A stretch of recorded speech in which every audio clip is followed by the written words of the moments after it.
Kung mahilig ka sa maanghang, siguradong magugustuhan mo ito. Kimchi jjigae ang tawag nila dito.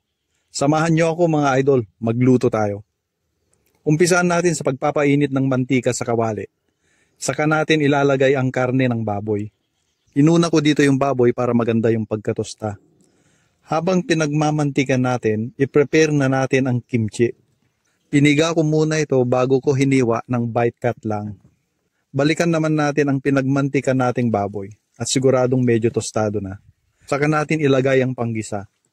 Bawang at sibuyas lang, wala ng luya. Saka isunod na natin ang ginayat na kimchi. Hayaan lang nating magisa hanggang sa medyo matuyo. Saka nating sabawan. Idinagdag ko na din dito yung pinagpigaan ko kanina. Maglagay tayo ng konting chili powder pa para pandagdag anghang. At chili paste para lalong luminamnam. Hindi naman ito ang perfect na version ng Koreano sa pagluluto ng kimchi jjigae. Patsyambang version ko lang ito. Isa kasi ito sa mga paborito kong pagkain ng Koreano. At kapag ito ang inulam ko, sigurado may extra rice na kasama yan. Kaya sinubukan kong magluto. At dahil nga masarap ito na kainin pag mainit, gumamit na ako ng banga. Naglagay din ako dito ng tokwa.